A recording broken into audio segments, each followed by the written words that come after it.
Sarah Martinez stood at the entrance of Camp Pendleton, her worn leather portfolio clutched tightly against her chest.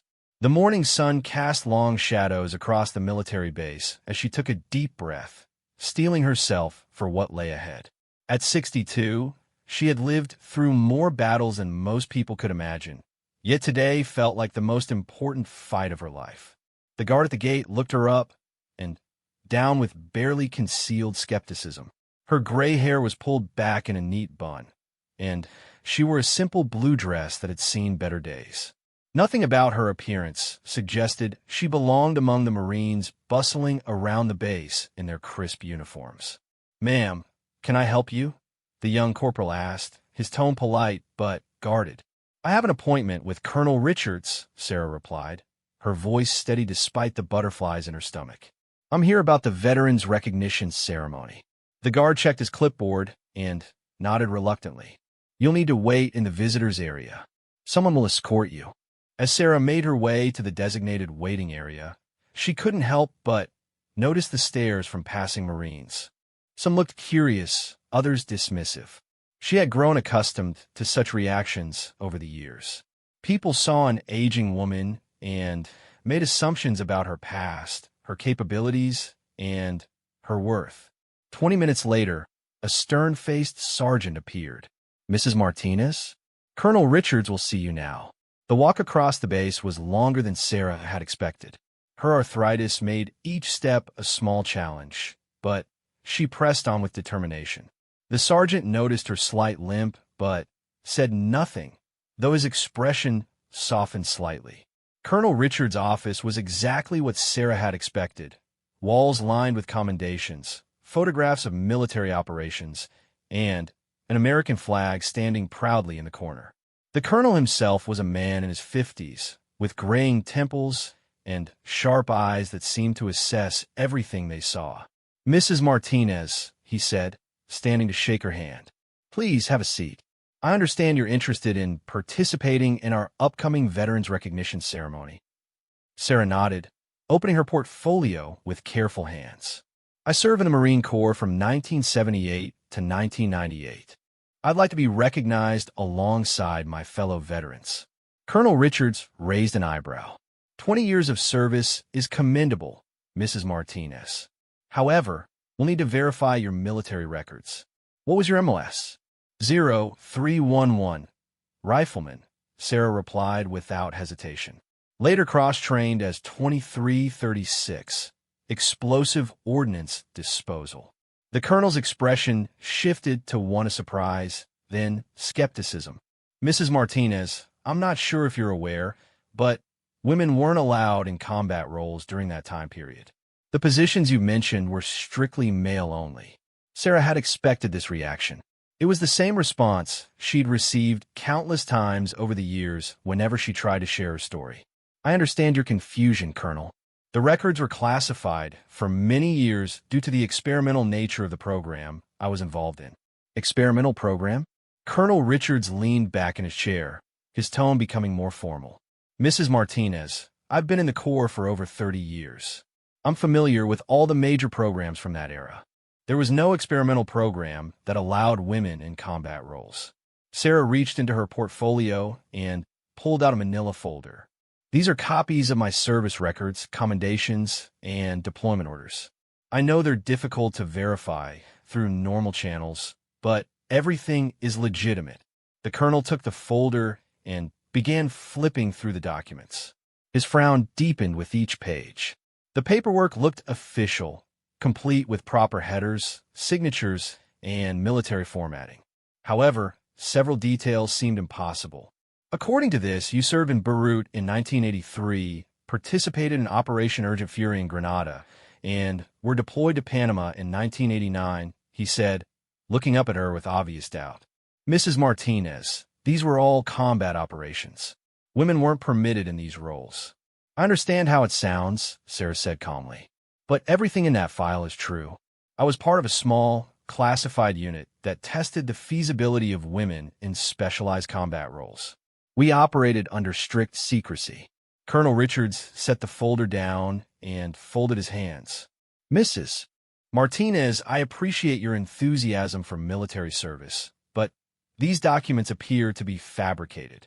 The signatures don't match our records, and several of the unit designations don't exist in our database. Sarah felt her heart sink, but she maintained her composure. This wasn't the first time someone had questioned her service, but it never got easier. Colonel, I assure you that my service record is genuine. Perhaps if you could make some inquiries through higher channels. Mrs. Martinez, the colonel interrupted gently, but firmly. I think there may be some confusion here. It's not uncommon for people to become confused about their past, especially as they age. Perhaps you serve in a support role, and over time, the memories became embellished. The implications stung deeply. Sarah had faced enemy fire, defused bombs that could have killed dozens of people, and earned the respect of her male colleagues through blood, sweat, and determination. To have it all dismissed as the confused ramblings of an elderly woman was almost unbearable. I am not confused, Colonel, she said, her voice carrying a steel that hadn't been there before. Every word in that file represents something I lived through, bled for, and sacrificed for. I've lost friends in combat, saved lives, and served my country with honor. Colonel Richards studied her face, noting the intensity in her eyes and the way her jaw set with determination. Despite his skepticism about her claims, there was something about her demeanor that gave him pause. She carried herself with a certain bearing that was distinctly military. Mrs. Martinez, I understand this is important to you. However, without proper verification through official channels, I cannot include you in our ceremony. These records, he gestured to the folder, simply cannot be authenticated through our normal processes. Sarah stood up slowly, her dignity intact despite the rejection. I understand your position, Colonel, but someday the truth will come out. When it does, I hope the Corps will acknowledge the women who serve in silence. As she gathered her papers, Colonel Richards felt an unexpected twinge of doubt. There was something about the way she handled military terminology, her posture, even the way she organized her documents that seemed authentic. But his training and experience told him that her claims were impossible. Mrs. Martinez, he called as she reached the door. If you truly served, then you know what Semper Fi means.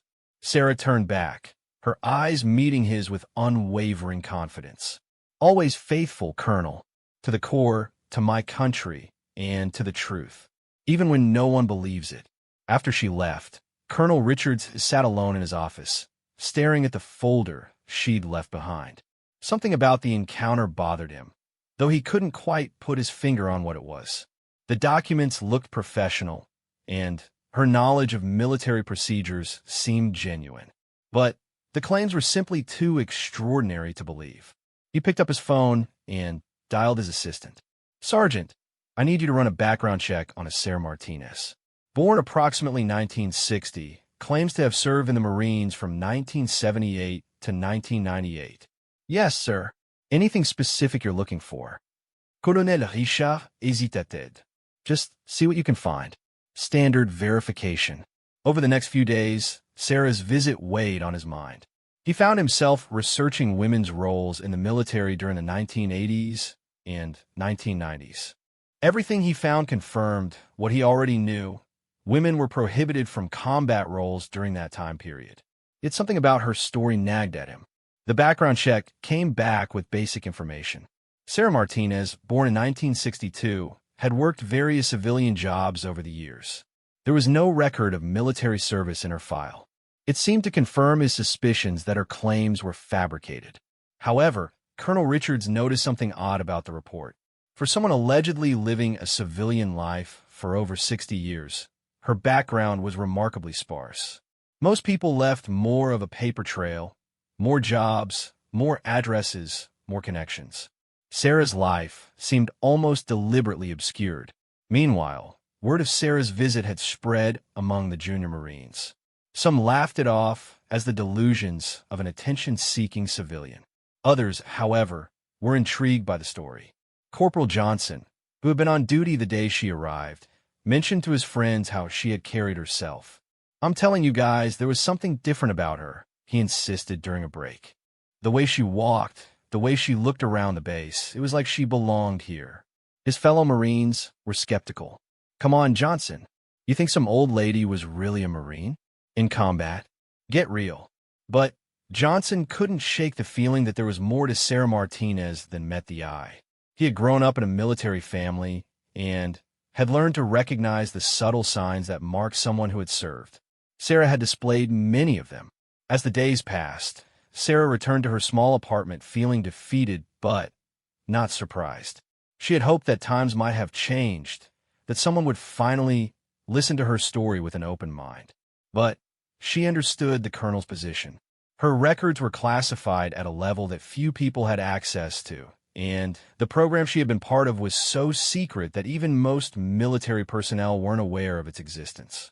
She sat at her kitchen table, looking through old photographs that she kept hidden away.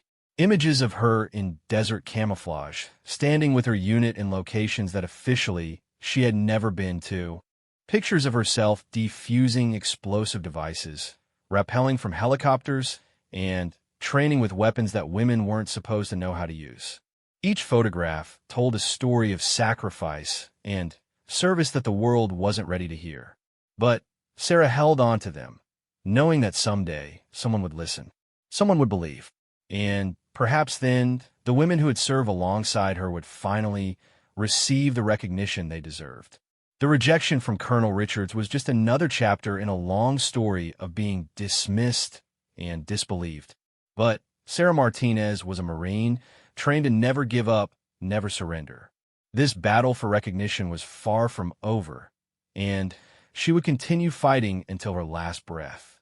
Little did she know that her visit to Camp Pendleton had set in motion a chain of events that would eventually lead to the truth coming to light in the most unexpected way. Sometimes the most persistent voices are the ones that finally break through the silence, and Sarah's voice was about to become much louder than anyone could have imagined. 3 weeks after Sarah's disappointing meeting with Colonel Richards, an unexpected phone call changed everything. She was in her garden, tending to the tomatoes that reminded her of her grandmother's farm, when her old rotary phone rang from inside the house. Mrs. Martinez? The voice was young, uncertain. This is Corporal Johnson from Camp Pendleton. We met briefly when you visited Colonel Richards. Sarah set down her gardening gloves, surprised. Yes, I remember you, Corporal. How can I help you? Ma'am, I hope you don't mind me calling. I got your number from a visitor log. I wanted to ask you about something. He paused, as if gathering courage. My grandfather served in Vietnam, and he always told me stories about classified operations that didn't make it into the history books. Your story, it reminded me of some things he said. Sarah felt a flutter of hope. What kind of things? He mentioned there were programs back then, secret ones, that tested all kinds of unconventional approaches to warfare. He said some of the most effective soldiers he knew were people who weren't supposed to be there according to the official records. Your grandfather sounds like a wise man, Corporal. He passed last year, but before he did, he told me something that stuck with me. He said that sometimes the most important stories are the ones nobody wants to believe, because they challenge everything people think they know. Sarah smiled for the first time in weeks. He was definitely wise. Mrs. Martinez, would you be willing to meet with me? Off base, maybe? I'd like to hear more of your story. And I might have some people who would be interested in listening too. The following Saturday, Sarah found herself in a small diner 20 miles from Camp Pendleton, sitting across from Corporal Johnson and 2 other Marines. The younger men looked skeptical but curious. Ma'am, Johnson began, these are Sergeant Williams and Lance Corporal Davis. They're both interested in military history, especially the parts that don't make it into the official books. Sarah studied the 3 faces across from her. She had learned to be cautious about sharing her story, but something about their genuine interest gave her courage to continue. What would you like to know? She asked simply. Sergeant Williams, an African-American man in his 30s, leaned forward. Johnson told us you claimed to serve in combat roles in the 1980s. Well, it's hard to believe, ma'am. No disrespect intended. None taken, Sergeant. I understand the skepticism. But let me ask you this. What do you know about Operation Nightfall? The three Marines exchanged glances. Never heard of it, Davis admitted. Sarah nodded. Most people haven't. It was a joint operation in 1984 conducted in Central America. Officially, it never happened, but 12 American service members died carrying out that mission, and 4 of them were women. She reached into her purse and pulled out a small, worn photograph. It showed 5 soldiers in jungle camouflage, their faces painted with mud and their eyes hard with the knowledge of combat. In the center was a younger Sarah, unmistakably female despite the military gear. "That's me," she said, pointing to the figure. "And those are my teammates. Maria Gonzalez, an Army Ranger cross-trained in EOD. Next to her is Lisa Chun, Navy SEAL trained in underwater demolitions. The men are Captain Rodriguez and Staff Sergeant Thompson, both Marines." Johnson examined the photograph closely. "This looks authentic. The gear, the setting, even the way you're all standing, it's exactly how combat veterans pose in deployment photos." Sarah smiled sadly. Maria and Lisa didn't make it home from that mission. They died defusing a bomb that would have killed 30 innocent civilians. But, according to official records, they were never there. Their families were told they died in training accidents. The weight of her words settled over the table. Williams studied the photograph again, his expression growing more serious. "Mrs. Martinez, if this is true, why hasn't anyone come forward? Why isn't this documented anywhere?"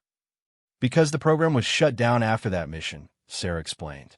"There was a political change in Washington, and the new administration decided the risks were too great.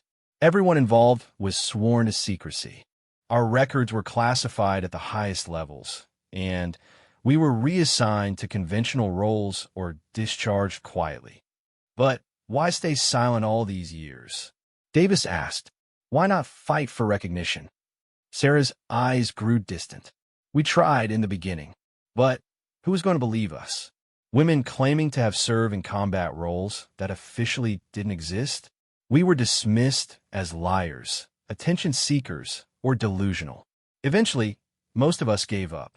Most of you." Johnson caught the implication. "There are others?" "There were 16 of us in the program at various times. As far as I know, only 4 are still alive. The stress of living with secrets, being denied recognition for our service, and dealing with combat trauma without proper support, it took its toll." The Marines sat in silence, processing what they had heard. Finally, William spoke up. "Mrs. Martinez, hypothetically speaking, if your story is true, there should be some way to verify it. Someone, somewhere, must have records." Sarah nodded.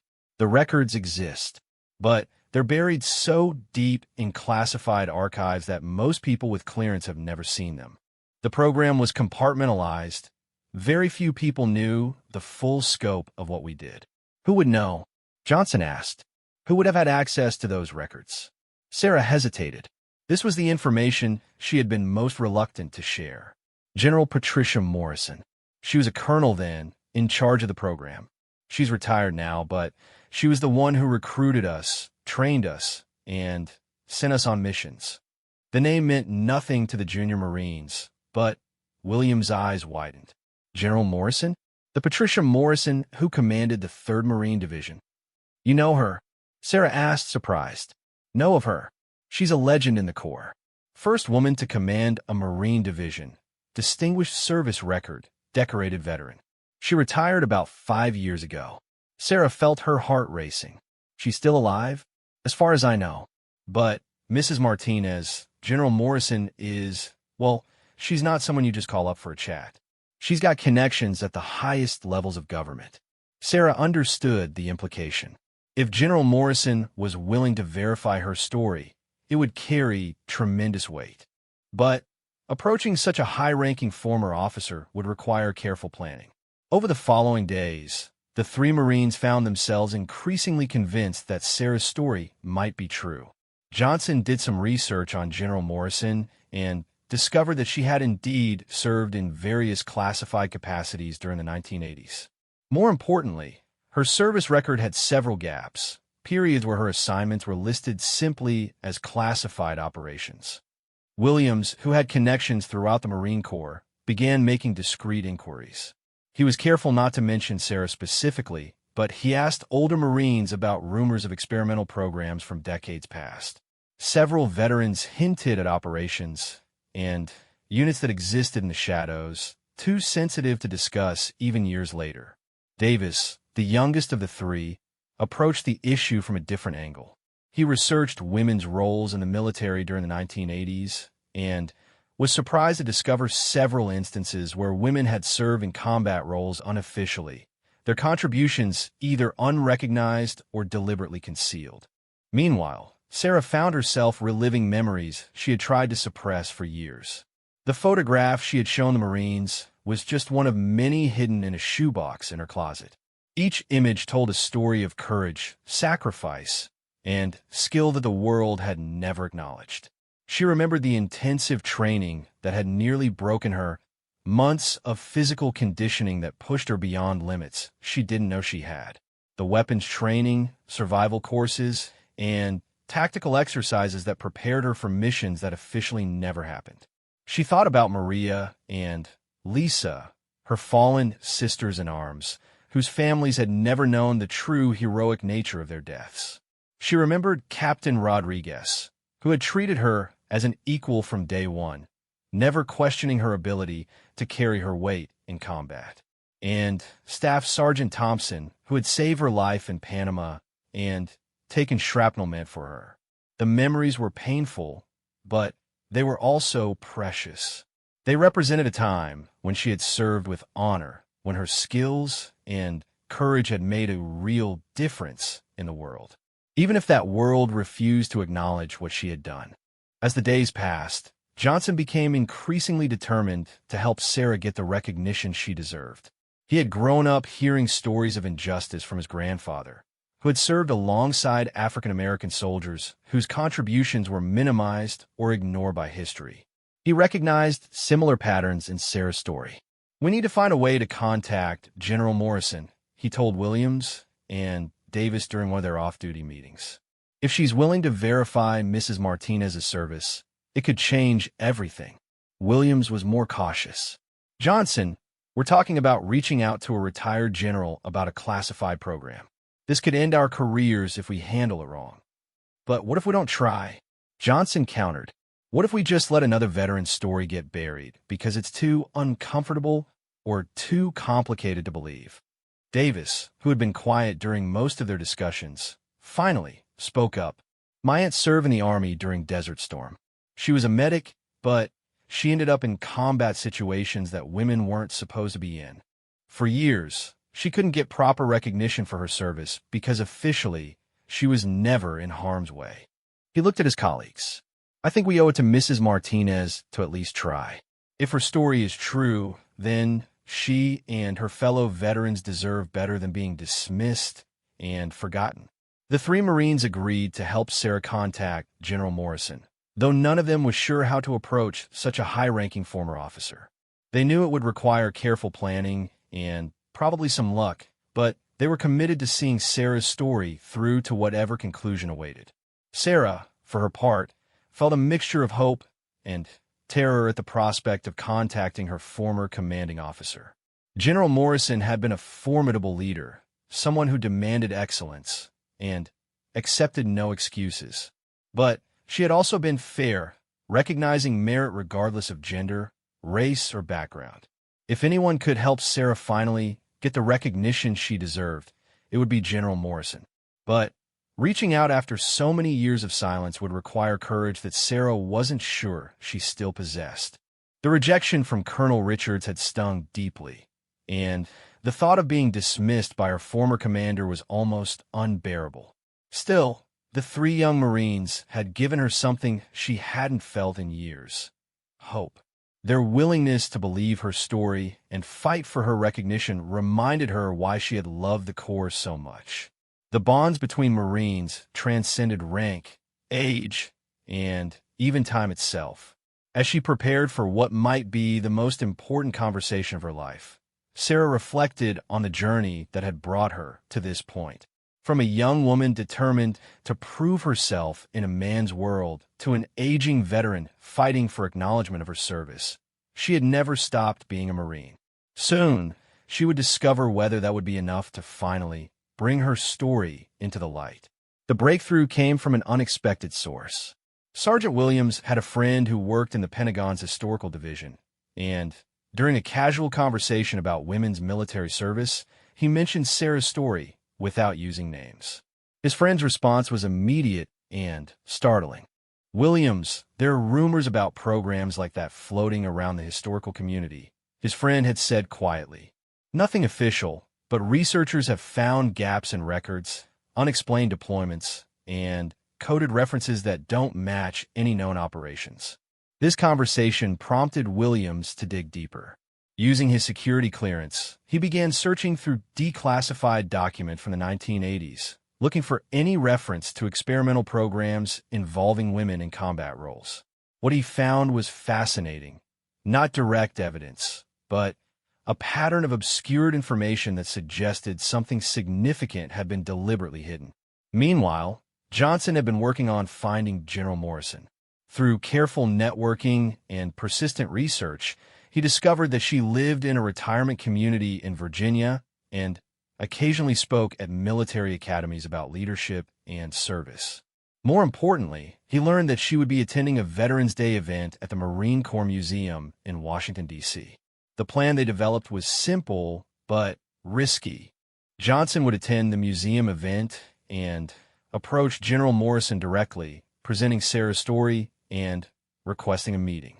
If the general agreed to listen, they would arrange for Sarah to travel to Washington. If she refused or denied knowledge of the program, they would respect her decision and drop the matter. Sarah was terrified and excited in equal measure when the Marines presented their plan. The thought of seeing her former commander after more than 25 years brought back a flood of emotions.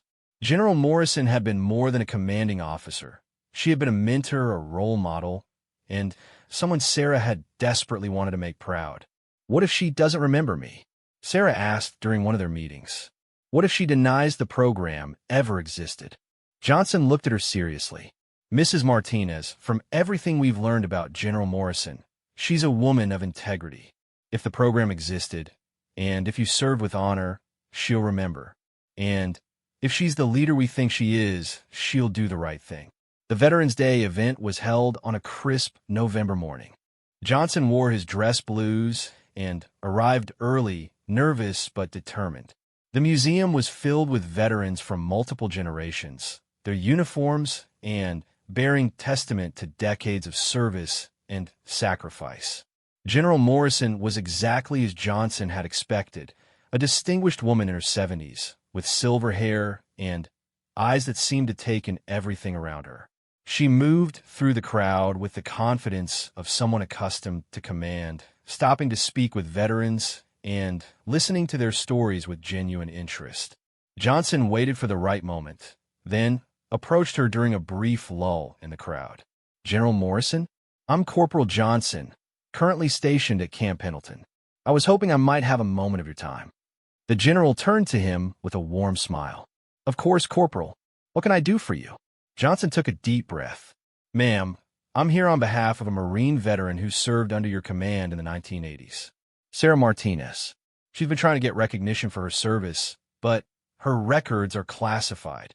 The change in General Morrison's expression was immediate and dramatic. Her smile faded, her eyes hardened, and, for a moment, Johnson thought she might walk away without another word. Instead, she stepped closer and lowered her voice. "Corporal, that's a name I haven't heard in a very long time. Where did you say you encountered Mrs. Martinez?" "She came to our base seeking recognition for her service, ma'am." Colonel Richards dismissed her claims because women weren't supposed to serve in combat roles during her time of service. General Morrison was quiet for a long moment, studying Johnson's face carefully. "And what makes you believe her story is true?" Johnson pulled out his phone and showed her the photograph Sarah had shared, the image of the 5 soldiers in jungle camouflage. General Morrison's reaction was immediate. Her hand trembled slightly as she took the phone for a closer look. "Dear God," she whispered, "I haven't seen this photograph in decades. Where did you get this?" "Mrs. Martinez showed it to me, ma'am. She has others." General Morrison looked around the crowded museum, then back at Johnson. "Corporal, what I'm about to tell you is extremely sensitive. Sarah Martinez was one of the finest Marines I ever had the privilege to command. She served with distinction in operations that will never be publicly acknowledged. If she's finally ready to tell her story, then it's time the truth came out." Johnson felt his heart racing. After weeks of uncertainty and investigation, he was finally hearing confirmation from the highest possible source. "Ma'am, would you be willing to meet with Mrs. Martinez? She's been carrying this burden alone for over 25 years. General Morrison nodded firmly. "Corporal, you tell Sarah Martinez that I'll be honored to see her again. And you tell her that I've never forgotten what she and the others sacrificed for their country." The phone call to Sarah was emotional. When Johnson told her that General Morrison not only remembered her, but wanted to meet, Sarah broke down, crying for the first time in years. The validation she had sought for so long was finally within reach. 2 weeks later, Sarah found herself sitting in General Morrison's living room, surrounded by photographs and mementos from a distinguished military career.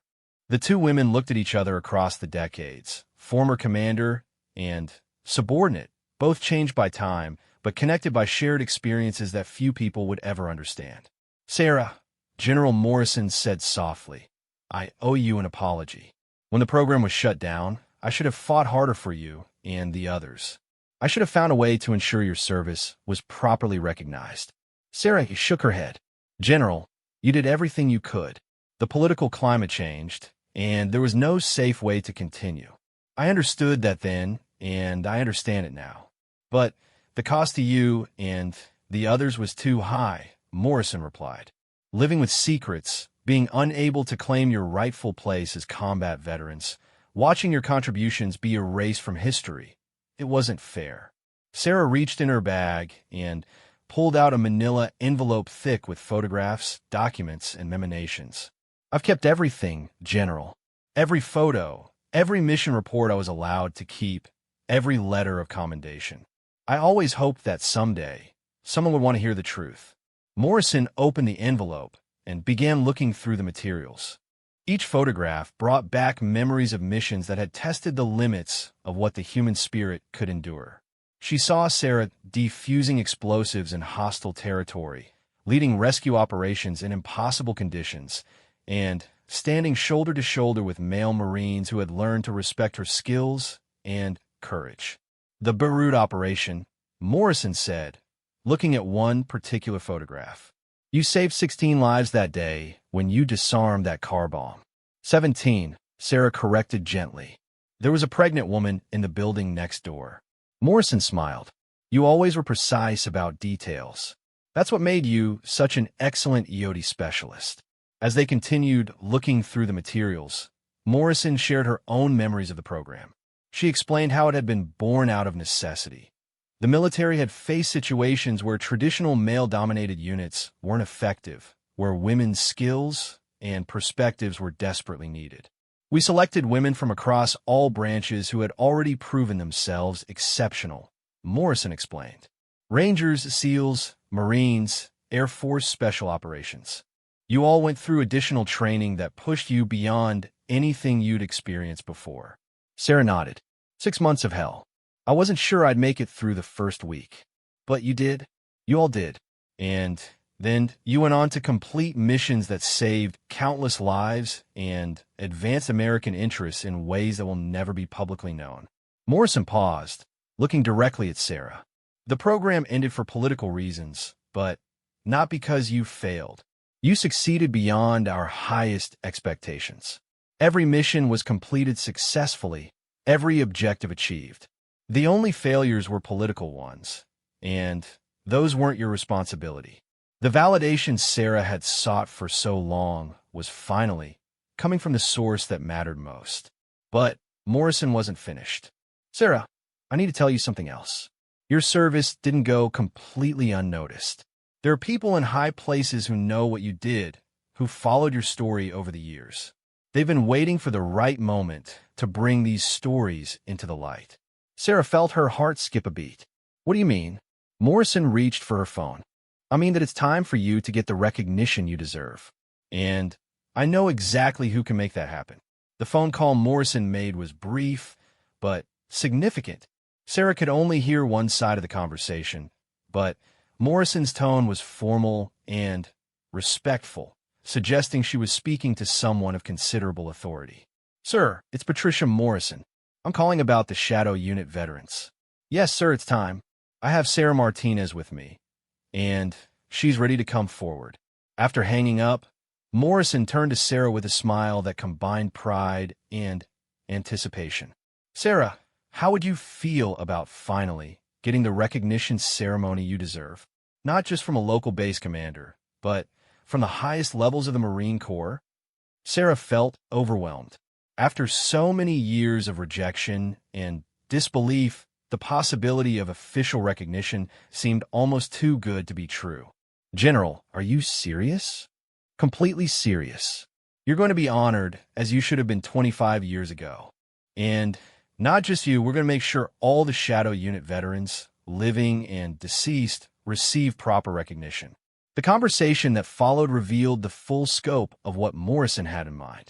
Working with allies in the Pentagon and Marine Corps headquarters, she had been quietly documenting the Shadow Unit's contributions for years, waiting for the right moment to bring the story public. The political climate has finally changed enough that we can acknowledge these operations without compromising ongoing security concerns, Morrison explained. And, frankly, the Marine Corps needs to confront its own history regarding women's service. Your story is part of that reckoning. As Sarah prepared to leave Morrison's home that evening, she felt a profound sense of closure mixed with anticipation. The long journey from dismissed veteran to recognized hero was finally nearing its end. General, she said as they stood at the door, thank you for never forgetting us. Morrison squeezed her hand. Sarah, how could I forget the finest Marines I ever served with? You and the others changed my understanding of what courage and dedication really mean. The honor has always been mine. As Sarah drove away from that historic meeting, she thought about Maria, Lisa, and the other fallen members of the Shadow Unit. Soon, their families would finally know the truth about their deaths. Soon, their sacrifice would be properly honored. The young Marines who had believed in her story and fought for her recognition had given her more than just validation. They had helped right a historical wrong that had been buried for far too long. The truth was finally coming to light, and Sarah Martinez was about to receive the recognition she had earned through blood, sweat, and unwavering service to her country. The final chapter of her long struggle for acknowledgement was about to begin, and this time, she wouldn't be facing it alone. 6 months after Sarah's meeting with General Morrison, Camp Pendleton was buzzing with preparations for what would become one of the most significant recognition ceremonies in Marine Corps history. Word had spread through military channels about the Shadow Unit revelation, and senior officers from across the country were arriving to witness this historic moment. Colonel Richards stood in his office, staring out at the ceremonial grounds where preparations were underway. His assistant knocked and entered with a folder marked classified. Eyes only. Sir, this is the complete Shadow Unit file. It came down from Marine Corps headquarters this morning with instructions that you review it before the ceremony. Richards opened the file with trembling hands. What he read over the next hour fundamentally changed his understanding of military history and his own judgment. Page after page documented missions that defied belief, operations conducted by women whose skills and courage had been systematically erased from official records. Sarah Martinez's service record was even more impressive than she had claimed. 3 Purple Hearts, 2 Bronze Stars with V devices for valor, a Navy Cross for extraordinary heroism in combat, and commendations from Joint Task Force commanders across multiple theaters of operation. Her EOD work alone had saved hundreds of lives, and her leadership during the ill-fated Central American operation had prevented what could have been a diplomatic catastrophe. My God, Richards whispered as he read the classified after-action report from Operation Nightfall. She was telling the truth about everything. The file also contained photographs, mission reports, and testimonials from male Marines who had served alongside the Shadow Unit members. Their accounts painted a picture of women who had not only met the standards of elite combat units, but had often exceeded them. One report, written by a Marine captain who had served with Sarah in Beirut, read, "Sergeant Martinez displayed exceptional courage under fire and technical expertise that saved the lives of my entire unit. Her actions in defusing the vehicle-borne IED prevented what would have been a catastrophic loss of life.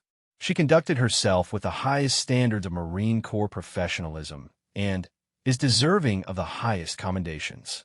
Another, from her commanding officer in Panama, stated, "Staff Sergeant Martinez led from the front during our most dangerous operations.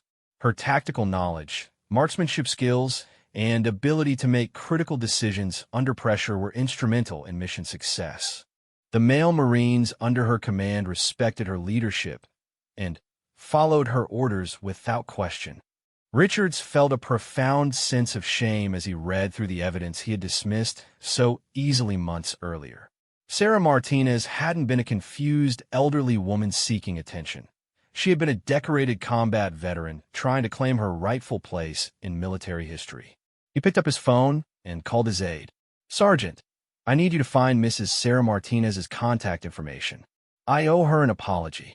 When Sarah answered the phone that afternoon, she was surprised to hear Colonel Richards' voice. "Mrs. Martinez, this is Colonel Richards from Camp Pendleton. I want to personally apologize for my response to your visit 6 months ago. I have since been briefed on your actual service record, and I was completely wrong to question your claims." Sarah was gracious in her response, understanding the difficult position the colonel had been placed in. "Colonel, you couldn't have known. The classification level of our operations was designed to keep them hidden even from most military personnel. Ma'am, I want you to know that it will be my honor to participate in your recognition ceremony. The Marine Corps has a debt to pay to you and your fellow Shadow Unit veterans, and I intend to make sure that debt is paid in full." The ceremony was scheduled for a Saturday morning in April. Media representatives from across the country had been invited, though the details of what would be revealed were kept secret until the last moment. Marine families, veterans organizations, and military historians gathered on the base, sensing that they were about to witness something significant. Sarah stood in the preparation area, wearing her dress blue uniform that had been carefully altered to accommodate her aging frame. General Morrison was beside her, also in dress blues, preparing to present the long-overdue awards and recognition. "How are you feeling?" Morrison asked. "Nervous," Sarah admitted. "I've been keeping these secrets for so long that it feels strange to finally share them with the world. You're about to make history, Sarah. Not just for yourself, but for every woman who has served in combat roles without recognition. This ceremony will change how the military talks about women's contributions to national defense." As they prepared to walk onto the ceremonial field, Sarah thought about the journey that had brought her to this moment. From a young woman determined to prove herself in the Marine Corps to an aging veteran fighting for recognition, she had never given up on her conviction that service to country deserved acknowledgement regardless of gender. The ceremony began with traditional military protocol. The Marine band played patriotic songs as hundreds of attendees took their seats. Colonel Richards served as the master of ceremonies, introducing the event with carefully chosen words. "Ladies and gentlemen, we are gathered today to correct a historical oversight and to honor Marines whose service to their country has been hidden in classified shadows for over 25 years. He gestured towards Sarah and the 3 other surviving Shadow Unit members who had been located and brought to the ceremony. These women served with distinction in combat operations that officially never existed. Today, we bring their stories into the light and give them the recognition they have always deserved." General Morrison stepped forward to address the crowd. Her speech was powerful and emotional, describing the Shadow Unit program and the extraordinary courage of the women who had participated. These Marines served in the most dangerous assignments our nation faced during the 1980s and 1990s, Morrison said. They defused bombs that could have killed hundreds, conducted rescue operations in hostile territory, and provided intelligence that prevented international conflicts. They did all of this while knowing that their contributions might never be acknowledged. She turned towards Sarah and the other veterans. Sarah Martinez, Elena Rodriguez, Patricia Thompson, and Angela Davis, you represent the highest ideals of the Marine Corps.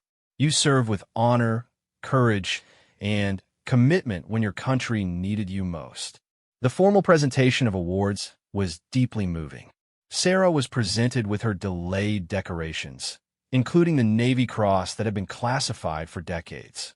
As General Morrison pinned the medal on her uniform, Sarah felt tears streaming down her face. For extraordinary heroism and devotion to duty, Morrison announced, in the performance of duties while serving in a classified capacity during combat operations in Lebanon. Staff Sergeant Martinez risked her life repeatedly to save others and demonstrated the finest traditions of the Marine Corps.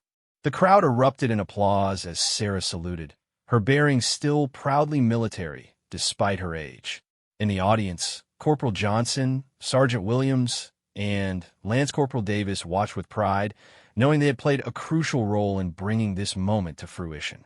But the ceremony's most powerful moment came when General Morrison called for a moment of silence to honor the Shadow Unit members who had died in service. We also honor today the memory of Maria Gonzalez, Lisa Chun, Rebecca Williams, and the 8 other Shadow Unit members who made the ultimate sacrifice for their country. Their families were told they died in training accidents, but the truth is that they died as heroes, serving in combat operations that saved countless lives.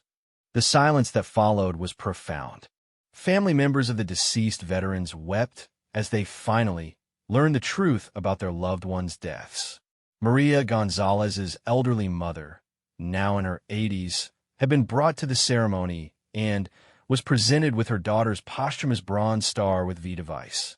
After the formal ceremony, Sarah was surrounded by reporters, historians, and fellow veterans who wanted to hear her story in detail. She spoke eloquently about her service, her struggles with being dismissed and disbelieved, and her hope that future generations of women in the military would face fewer barriers to recognition. The most important thing, she told one reporter, is that people understand we weren't seeking special treatment. We just wanted to serve our country to the best of our abilities and be recognized for what we actually accomplished, not dismissed because our service didn't fit conventional expectations. Colonel Richards approached Sarah during the reception that followed the ceremony. Mrs. Martinez, I owe you more than an apology. I owe you my deepest respect. Your service record is extraordinary, and I should have listened more carefully when you first came to my office. Sarah shook his hand warmly. Colonel, you did what you thought was right with the information you had. The important thing is that the truth has finally come out. As the day progressed, Sarah found herself reconnecting with Marines she hadn't seen in decades. Men who had served alongside her in various operations made the trip to attend the ceremony, eager to publicly acknowledge their respect for her service. Captain Rodriguez, now a retired general, had flown in from California. Sarah, I've been waiting 25 years to tell people about your courage in Beirut. You saved my life that day, and the lives of 15 other Marines. Staff Sergeant Thompson, the man who had taken shrapnel meant for her in Panama, was there with his family. My kids have grown up hearing stories about the bravest Marine I ever served with, he told her. Today they finally get to meet you. The media coverage of the ceremony was extensive and overwhelmingly positive. News outlets across the country picked up the story, and Sarah found herself featured in magazines, documentaries, and historical retrospectives about women's military service. More importantly, the ceremony sparked a broader conversation about classified operations and the recognition of service members whose contributions have been hidden for reasons of national security. Military historians began researching other shadow units and programs, leading to additional recognition ceremonies and the declassification of previously hidden records. 3 months after the ceremony, Sarah received a phone call that brought her story full circle. It was from a young woman named Jennifer Martinez, no relation, despite the shared name, who was preparing to enter Marine Corps officer candidate school. Mrs. Martinez, Jennifer said, "I saw the news coverage of your ceremony, and I wanted you to know that your story inspired me to pursue a career in the Marine Corps. I'm hoping to specialize in EOD work, partly because of what I learned about your service." Sarah felt a profound sense of satisfaction. "Jennifer, the opportunities available to you now are beyond what I could have imagined when I was your age. Women can serve openly in combat roles. Their contributions are recognized, and their stories are preserved for history. But none of that would have been possible without pioneers like you," Jennifer replied. "You and the other Shadow Unit veterans paved the way for all of us." As Sarah reflected on her long journey from dismissed veteran to recognized hero, she felt a deep sense of peace. The recognition ceremony had been important, but perhaps more significant was the knowledge that her story would inspire future generations of women to serve their country with pride and confidence. The 3 young Marines who had believed in her story, Johnson, Williams, and Davis, had all been promoted and continued to serve with distinction. They maintained contact with Sarah, visiting her when they could, and ensuring that her story continued to be shared within the Marine Corps. General Morrison, now in her mid-70s, had become a powerful advocate for recognizing previously classified service and ensuring that gender barriers in the military continued to fall. She frequently spoke at military academies and veterans events, always making sure to mention the Shadow Unit veterans and their contributions.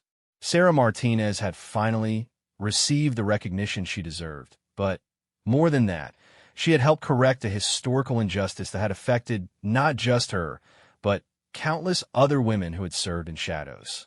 Her story became part of official Marine Corps history, taught to new recruits as an example of courage, perseverance, and the importance of recognizing service regardless of the circumstances under which it was performed.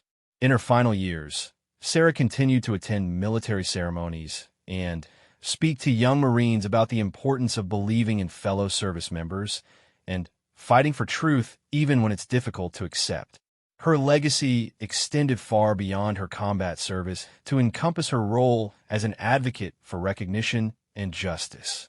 The woman who had been dismissed as confused and attention-seeking had become a symbol of the courage it takes to stand up for truth, even when that truth challenges everything people think they know.